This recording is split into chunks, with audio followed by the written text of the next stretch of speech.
नमस्कार दोस्तों, स्वागत है आप सभी का एक बार फिर से। इस बार साल 2023 में पुत्रदा एकादशी का व्रत 27 अगस्त 2023 दिन रविवार को रखा जाएगा।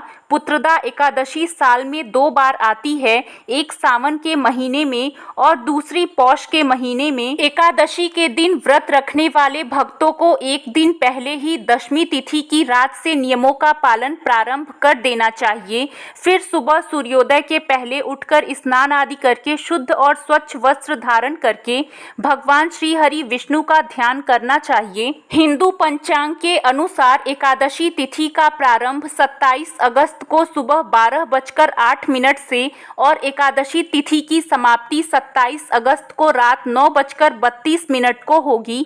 सावन पुत्रदा एकादशी व्रत का पारण 28 अगस्त को किया जाएगा। व्रत पारण का शुभ समय सुबह 5:57 से सुबह 8:31 तक रहेगा। पुत्रदा एकादशी के समान और कोई भी व्रत नहीं है। इस व्रत के अनुसार इसका फल भी प्राप्त होता है। जिन लोगों को संतान होने में बाधाएं आती हैं या जिनको पुत्र प्राप्ति की इच्छा हो, उन्हें पुत्रदा एकादशी का व्रत अवश्य करना चाहिए, क्योंकि यह व्रत बहुत ही शुभ और फलदायी होता है।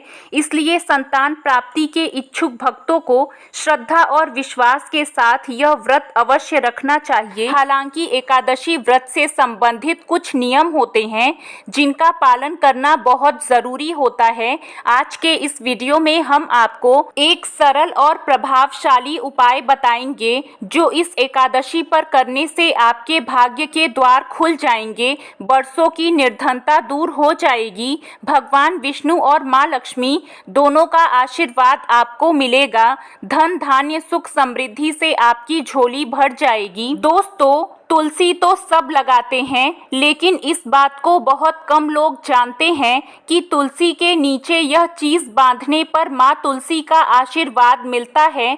आपको वो सारी खुशियाँ मिल जाती हैं जो आप चाहते हैं। माता लक्ष्मी होती हैं आकर्षित, घर में नहीं आते कष्ट। तुलसी का पौधा अगर आपके घर में लगा है तो यह आपके परिवार के लिए बहुत ही लाभकारी है। तुलसी का पौधा एक दैवीय पौधा है, इसमें माँ लक्ष्मी निवास करती हैं। तुलसी का पौधा हमारे लिए धार्मिक और वैज्ञानिक दोनों ही महत्व रखता है। जिस घर में तुलसी का पौधा होता है वहाँ कोई वास्तु दोष नहीं होता है, उस घर में कभी कोई बुरी शक्तियाँ प्रवेश नहीं करती हैं। तुलसी की पूजा से तरक्की के साथ सुख शांति और घर में संपन्नता आती है। यदि तुलसी के एक पत्ते को हम खाने में डाल देते हैं तो वो खाना भोग के समान हो जाता है। तुलसी के पत्ते के बिना भगवान को भोग नहीं लगाया जाता है। आगे बढ़ने से पहले अगर अभी तक आपने वीडियो को लाइक नहीं किया है तो वीडियो को लाइक करके चैनल को सब्सक्राइब जरूर करिएगा। भगवान विष्णु की पूजा बिना तुलसी के पत्ते के अधूरी मानी जाती है। श्री कृष्ण अथवा विष्णु जी तुलसी पत्र के बिना भोग स्वीकार नहीं करते हैं। पूजा पाठ से लेकर हर शुभ काम में तुलसी का प्रयोग किया जाता है। अगर आप चाहते हैं कि आपके घर में माँ लक्ष्मी का अस्थायी वास रहे तो आप घर के मुख्य दरवाजे के दोनों ओर तुलसी के पौधे गमले में लगाएं। घर में हरा भरा तुलसी का पौधा परिवार की पवित्रता और समृद्धि का प्रतीक है। जिस घर में प्रतिदिन तुलसी की पूजा की जाती है, उचित देखभाल की जाती है, तुलसी को नित्य जल दिया जाता है, उस घर में कभी भी रोग शोक निर्धनता और दुर्भाग्य का वास नहीं होता है। उस घर पर सदैव माँ लक्ष्मी और श्री हरि विष्णु की कृपा बनी रहती है, सुख समृद्धि बनी रहती है, आपसी रिश्तों में मजबूती रहती है। अनेक औषधीय गुणों से भरपूर तुलसी का धार्मिक महत्व भी है। अनेक धार्मिक अनुष्ठानों और तांत्रिक प्रयोगों में इसका उपयोग होता है। पुराणों में तुलसी को भगवान विष्णु की पत्नी कहा गया है। दोस्तों, हिंदू धर्म में तुलसी के पौधे से कई आध्यात्मिक बातें जुड़ी हुई हैं। जब देवताओं के बीच समुद्र मंथन हुआ था, उस समय मंथन से अमृत निकला था, जिसके छलकने की वजह से उसकी कुछ बूंदें जमीन पर गिर गई थीं। इसी से तुलसी की उत्पत्ति हुई थी। तब ब्रह्मा जी ने तुलसी को भगवान विष्णु को सौंप दिया था। तभी से तुलसी भगवान श्री विष्णु को बहुत प्रिय है और माना जाता है कि भगवान विष्णु जी की पूजा में अगर तुलसी के पत्ते ना हो तो उनकी पूजा पूरी नहीं होती है। अमृत से उत्पन्न होने के कारण तुलसी को पाप नाशक और मोक्षदायक माना जाता है और पूजा अनुष्ठान, होम हवन, यज्ञ, श्राद्ध, कर्म आदि में इसका प्रयोग किया जाता है। जहाँ माँ लक्ष्मी निवास करती हैं वहाँ श्री हरि विष्णु का वास होता है।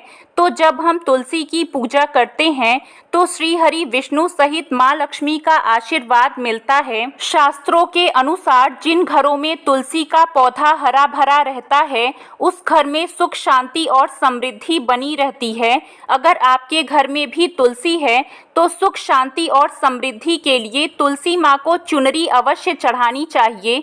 कभी भी तुलसी को खुला नहीं रखना चाहिए।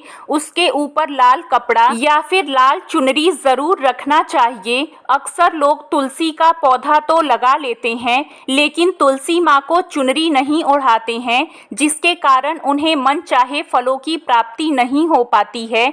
हमेशा ध्यान रखें, माता तुलसी को चुनरी अवश्य चढ़ानी चाहिए। कई घरों में तुलसी को चुनरी ओढ़ाकर रखा जाता है लेकिन इसका ध्यान नहीं रखते हैं। आमतौर पर लोग तुलसी को लाल रंग की चुनरी ओढ़ाते हैं, लेकिन लाल मंगल का रंग है और तुलसी का कारक बुध है। बुध और मंगल मित्र नहीं है, इसलिए तुलसी जी को सफेद, चमकीली या नीली चुनरी चढ़ाना अत्यंत शुभ होता है। लेकिन कई घरों में ऐसा देखा गया है कि चुनरी काफी पुरानी हो जाती है या फट जाती है, लेकिन एकादशी या फिर अन्य कोई शुभ दिवस पर तुलसी की चुनरी लोग बदल देते हैं। लेकिन आपको न केवल त्योहारों पर चुनरी बदलनी चाहिए बल्कि साफ सुथरी चुनरी माँ तुलसी को हमेशा ओढ़ाना चाहिए। बगैर चुनरी के तुलसी माँ नाराज होती हैं और आपको फलों की प्राप्ति नहीं हो पाती है। तुलसी में कई दिव्य शक्तियाँ विराजमान हैं। जो लोग तुलसी विवाह कराते हैं उनके जीवन में कभी कष्ट नहीं आते हैं और उन्हें स्वर्ग की प्राप्ति होती है। माँ प्रसन्न होती हैं। शालीग्राम और तुलसी का विवाह करने से सभी दुख और रोग दूर हो जाते हैं। तुलसी की जड़ में थोड़ी सी हल्दी अर्पित करें, सिंदूर और चंदन लगाएं, पीले रंग के पुष्प और केवड़े का इत्र चढ़ाएं। ऐसा करने से व्यक्ति के जीवन में खुशहाली आती है।